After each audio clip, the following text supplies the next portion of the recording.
जय हिंद दोस्तों। तो कैसे हैं आप सभी लोग। आई होप आप सभी लोग बहुत बहुत अच्छे होंगे। Welcome back to my channel aware pharma. और आज हम डिस्कस करने वाले हैं सीसीएस के बारे में। देखिए, अभी तक जो हमारी वीडियो थी वो मेडिकल कोडर सीपीसी सर्टिफिकेशन के लिए थी, सर्टिफाइड प्रोफेशनल कोडर। ठीक है, लेकिन अभी आज से जो हम स्टार्ट करने वाले अपना न्यू टॉपिक, न्यू कॉन्सेप्ट जो है सर्टिफाइड कोडिंग स्पेशलिस्ट सीसीएस। देखिए, बहुत कम लोगों को इसके बारे में पता होता है कि जो सीसीएस भी एक जो है स्पेशलाइजेशन है, और इसमें जो सैलरी रहती है और इसमें जो वर्क रहता है वो एज़ कम्पेयर टू सीपीसी ज़्यादा इफेक्टिव रहता है और आपको फ्यूचर एक्सपेक्ट के लिए बहुत इंपॉर्टेंट है। सेकंड वन, ये सर्टिफाइड कोडिंग स्पेशलिस्ट सर्टिफिकेशन जो है ये इंडिविजुअल के लिए कैसे है कि वो मेडिकल स्टूडेंट जो हैं वो खासकर इसमें दो चीज़ पढ़नी रहती है उन्हें, आईसीडी और पीसीएस। आईसीडी 10 क्लिनिकल मॉडिफिकेशन जो आप लोगों ने सीपीसी में पढ़ा, इसमें एक पीसीएस 4 की बुक होती है। ठीक है। नेक्स्ट, एग्ज़ाम स्पेसिफिकेशन क्या है कि जो एग्ज़ाम फॉर्मेट है, टोटल जो नंबर ऑफ़ क्वेश्चन एग्जाम में वो 107 आते हैं और 97 स्कोर आइटम्स होते हैं, 10 प्री टेस्ट आइटम होते हैं। मतलब आपके जो एग्ज़ाम में आएंगे वो 97 आएंगे, 10 आपको एज ए प्री टेस्ट दिया जाएगा ताकि आप समझ सकें किस तरीके के क्वेश्चन पूछे जाते हैं। सेम सीपीसी की तरह रहेगा, 4 घंटे का टाइम है। ठीक है, ओपन बुक एग्ज़ाम है और दो ही बुक हैं सिर्फ, पीसीएस 4 और आईसीडी 10 सीएम। ठीक है, लेकिन जो नंबर ऑफ़ क्वेश्चन है वहाँ 100 होते थे, यहाँ 97 हो जाएंगे, 10 प्री टेस्ट हैं।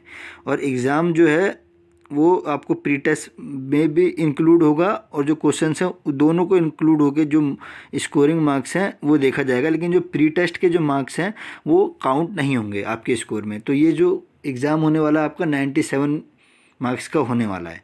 ठीक है। नेक्स्ट, अगर आप देखेंगे इसके बारे में तो एग्ज़ाम टेस्टिंग लोकेशन जो है वो ग्लोबली भी है, डोमेस्टिकली भी है। डोमेस्टिकली आपके पास सेंटर आएगा जब आप फॉर्म भरेंगे। और दूसरा मैं आपको बताना चाहूँ, जो सीपीसी है वो एएपीसी सर्टिफाइड है, American Association of Professional coder.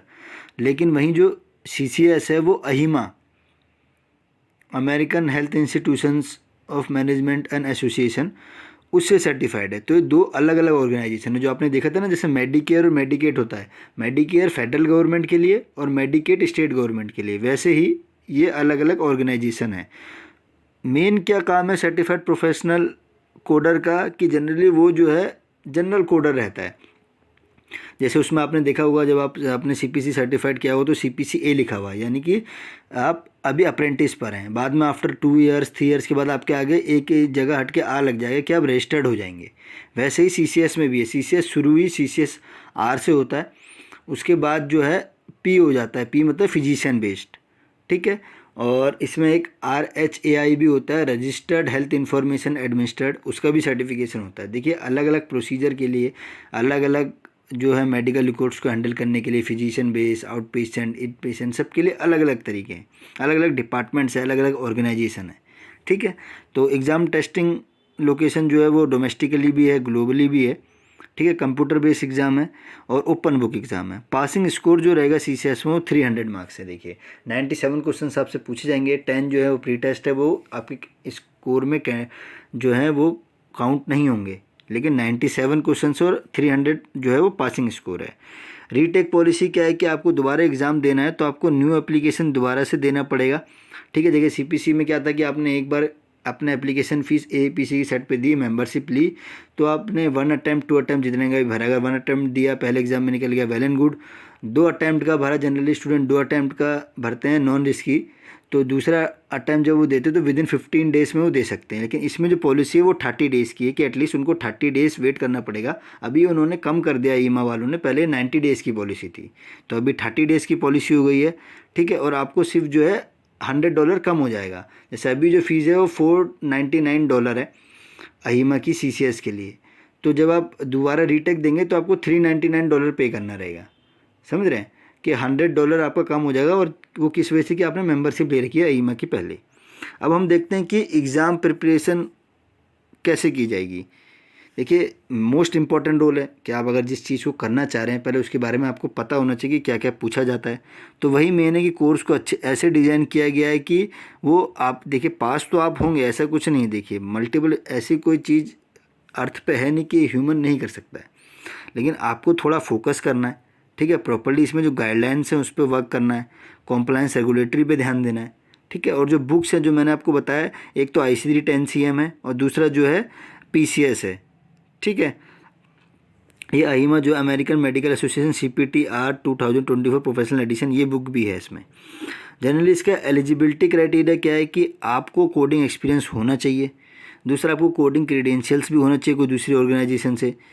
After generally जो है CPC के बाद ही प्रेफर करते हैं लोग, 1-2 साल 3 साल के बाद, लेकिन आप डायरेक्ट भी कर सकते हैं, ऐसा कोई रूल नहीं है। लेकिन आपको कोडिंग में एक्सपीरियंस होना चाहिए, जनरली आपको नॉलेज होना चाहिए बेसिक कोड का भी। फिर CCSP जो मैंने आपको बताया कि रजिस्टर्ड है, फिजिशियन बेस्ड, RHIT वही है, रजिस्टर्ड हेल्थ इंफॉर्मेशन, एक तो एडमिनिस्ट्रेड है, एक ट्रेनर है, ठीक है। ये क्रेडेंशियल है। एग्ज़ाम एप्लीकेशन आपको पता है कि आप CCS एग्ज़ाम को ऑनलाइन अप्लाई कर सकते हैं, और आप अगर एप्लीकेशन फ़ी आपको पे करनी है तो आप जिस इंस्टीट्यूशन से पढ़ रहे हैं, जस्ट लाइक मल्टीपल आपको ऑनलाइन भी मिलेंगे, ऑफलाइन बैचेस भी मिलेंगे आपके एरिया में, नियर बाय लोकेशन में। और आपको पेमेंट जैसे करना है वो आपके ऊपर है, क्रेडिट कार्ड भी इसमें एक ऑप्शन है। अब हम देखते हैं कि एग्ज़ाम के लिए प्रिपरेशन कैसे की जाएगी। तो जनरली आपको जो है एनाटॉमी, फिजियोलॉजी, मेडिकल की नॉलेज, आपको बेसिक ह्यूमन बॉडी की नॉलेज होनी चाहिए। पैथोफिजियोलॉजी जो बी फार्म्स हैं उन्हें पता हुआ कि डिसीज़ या बॉडी में कोई चीज़ हो रही है तो किस वजह से हो रही है, कौन सा पैथोजन एक्ट कर रहा है। फार्माकोलॉजी, ठीक है, study of drug. Medical terminology, कौन कौन से मेडिकल टर्म्स हैं। रीइंबर्समेंट मेथोडोलॉजी, आपका रीइंबर्समेंट मेथोडोलॉजी हो गया। Intermediate advance ICD diagnostic coding हो गया, ICD हो गया। प्रोसीजर कोडिंग CPT हो गया, हिपिक्स हो गया, ठीक है। एक्सपीरियंस चाहिए, या मिनिमम आपको क्या है 2 ईयर का एक्सपीरियंस चाहिए होगा। तो ये है। तो मेनली मेरा कहने का मतलब ये है कि CCS भी जो है वो इम्पोर्टेंट है। जो आफ्टर CPC जो स्टूडेंट जिन्होंने CPC कर लिया और उनको आगे फ्यूचर में और आगे बढ़ना है, तो CCS भी एक इम्पॉर्टेंट रोल प्ले करता है एज सैलरी वाइज भी, ठीक है। और आपका एक्सपीरियंस भी काउंट होगा और आपकी नॉलेज भी बढ़ेगी, और इनकेस आपको मतलब फ्यूचर में जो है आउट ऑफ इंडिया जाने का भी मौका मिलेगा ज़रूर।